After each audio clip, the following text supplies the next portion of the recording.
इंसाफ का बोलबाला है। उस वक्त से डरे हैं जब इंसाफ होगा। इंसाफ होगा इंसाफ होगा आप लोगों का। इस मर्तबा हम तो भुगत रहे हैं। ईसा नकवी साहब क्या क्या करेंगे? मैक्सिमम आगे क्या रह गया हमारे लिए? सब कुर्बानियाँ दे चुके हैं, ख़ानदान, माल, औलाद, हर चीज़ की। सर हमारे सारे पार्लियामेंटेरियन, हमारा एक एक वर्कर, हमारी एक एक खातून, हमारी एक एक बेटी जो हमारी वर्कर्स हैं, सब कुर्बानियाँ दे रहे हैं। ये हिसाब अब इन्हें देना पड़ेगा। इमरान खान से 3 साल की हुकूमत, 3.25 साल की हुकूमत के ऊपर पूरे पाकिस्तान का वो गंद जो जनरल जिलानी की गोद में बैठ के पाकिस्तान की सियासत में मुलव्वस होने वाले एक शख्स ने वो गंद डाला था और जिसने छांगा मांगा की पॉलिटिक्स को परवान चढ़ाया था, वो अब हमें इंसाफ बतलाएगा।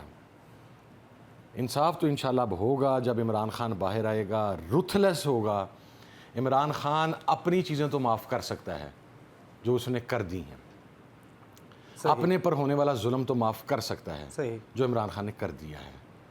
इमरान खान साहब कारकुनान और हमारे ऊपर होने वाले जुल्म को माफ़ नहीं कर सकते, हम माफ़ नहीं करेंगे। यानी आप कह रहे हैं कि जब आपकी जगह बन गई, मेरी इमरान बहनों खान को बाहर आ गए, मेरी सगी बहन से आप लेके लोग पार्टी हुकूमत की में हर आ गए, वर्कर मेरी बहन है, तो हम इसी साइकिल में फंसे हर रहेंगे। वर्कर खातून मेरी पेशियां माँ इनकी है, हो रही मेरी होंगी। बहन है, मेरी बेटी है। हर वर्कर मेरा बुजुर्ग है जो जेल के अंदर कैद है। आपका क्या ख्याल है मैं भूल जाऊंगा? मैं तो नहीं भूलूंगा। I am very clear on it. और हमारे अक्सर पार्टी के जितने अहदेदारान हैं, जो तमाम इत्तेहादी जमातें हैं, जो पाकिस्तान तहरीक इंसाफ की क़यादत है, वो इस चीज़ को फरामोश नहीं करेंगे। नहीं, आप क्या क्या करेंगे? आप कोई मुकदमा होगा, कोई मुकदमे होंगे, जाहिर है। किस चीज़? हमने दूसरे तरीके से लेना होता तो नहीं, हम किस चीज़ मैं के आपको एक और बात अर्ज करूँ ईसा नकवी साहब, मैं पाकिस्तान की रियासत का एक लॉ बाइंडिंग सिटीज़न हूँ और आपको पता है मेरे वालिद की, मेरी जमात की एक स्ट्रगल है दहशतगर्दी के ख़िलाफ़ और इंतहा पसंदी के ख़िलाफ़ और फ़िरका वारियत के ख़िलाफ़ और किसी भी मुसल्लह अप्रोच के ख़िलाफ़। एक बात मैं आपको बता दूँ, मैं खुदा की कसम अगर मैं इंतकाम लेना चाहता ना तो मेरे इतने हाथ लंबे हैं, मेरे वर्कर इतने चार्ज्ड हैं, मेरी जमात और मेरी ख़ानदान में इतना दम है कि मैं भी असला उठा के ले सकता था।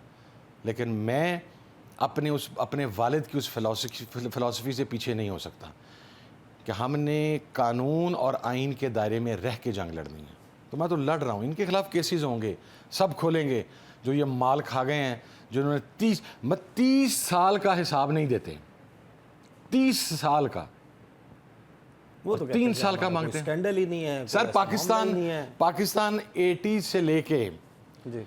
पाकिस्तान 2018 तक पाकिस्तान स्विट्ज़रलैंड था, पाकिस्तान फ्रांस था, पाकिस्तान जर्मनी था, पाकिस्तान G20 का हिस्सा था, G8 का हिस्सा था। पाकिस्तान में दूध शहद की नदियां बह रही थी। बाहर के लोग मिलियंस ऑफ डॉलर्स लेके पाकिस्तान की नेशनलिटी के लिए मरे जा रहे थे। पाकिस्तान में कोई कत्लेआम नहीं था, पाकिस्तान में कोई फ़िरका वारियत नहीं थी, पाकिस्तान में कोई दहशतगर्दी नहीं थी। Pakistan was the most ideal country till 2018। ये कहना चाहते हैं ये 2018 तक के कर्जों का हिसाब निकाल लें। नहीं, वो कहते हैं कि मिलिट्री इस्टेब्लिशमेंट जो है वो माजी में जिस तरह इंटरवेंशन करती रही, मियाँ साहब को चलने नहीं दिया गया, टर्म पूरी नहीं करने दी गई, सियासी मुकदमात बनाए गए, उनको जेलों में डाल दिया गया, जिला वतनी में भेज दिया गया, उसकी वजह से ये सब कुछ हुआ। जमहूरियत पनप ही नहीं सकी। Sir with all due respect, इतनी हिम्मत नहीं है। मियाँ साहब को अगर मिलिट्री इस्टेब्लिशमेंट ने भेजा था तो उनके करतूतों की वजह से भेजा था, तो फिर मियाँ साहब लाती भी तो मिलिट्री इस्टेब्लिशमेंट ही है ना। मियाँ साहब को IJI किसने बनाई थी? मैं तो नहीं कह रहा, आपकी सुप्रीम कोर्ट के अंदर रिकॉर्ड मौजूद है ना सर, IJI किसने बनाई थी।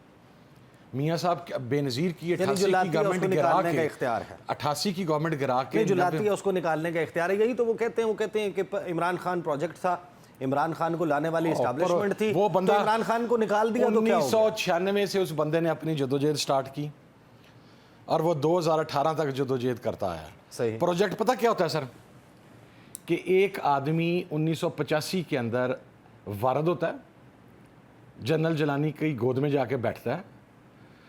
उसको तो इवन अलामा शाह अहमद नूरानी ने और JUP के टिकट ने अपना लाहौर का MP का टिकट नहीं दिया था, जो पाकिस्तान का 3 मरतबा का साबिक वज़ीर आज़म होता है।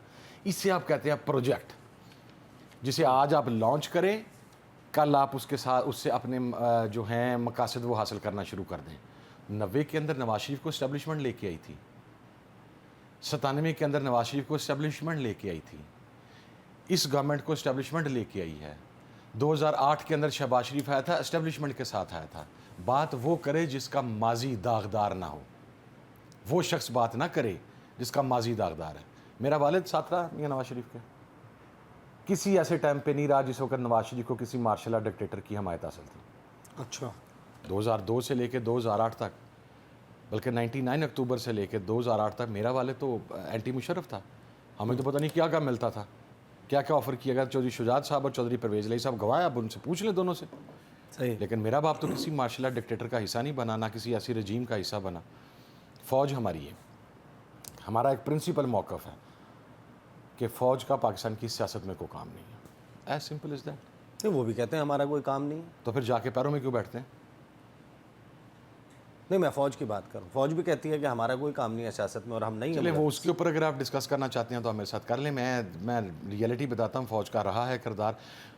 मेरा और आपका बयान कोई हैसियत नहीं रखता, निगेट हो सकता है, लेकिन जो वर्डिक्ट सुप्रीम कोर्ट दे रही है उसे तो मानना पड़ेगा ना सर। IJI के ऊपर जो वर्डिक्ट सुप्रीम कोर्ट की आई है, और उस केस के अंदर मुद्दई भी साबिक air chief marshal Asghar Khan थे। सही। ठीक है सर, वो तो सारा कुछ बता रही है ना कि इन्वॉल्वमेंट थी और है, इन्वॉल्वमेंट आज भी चल रही है। चल रही।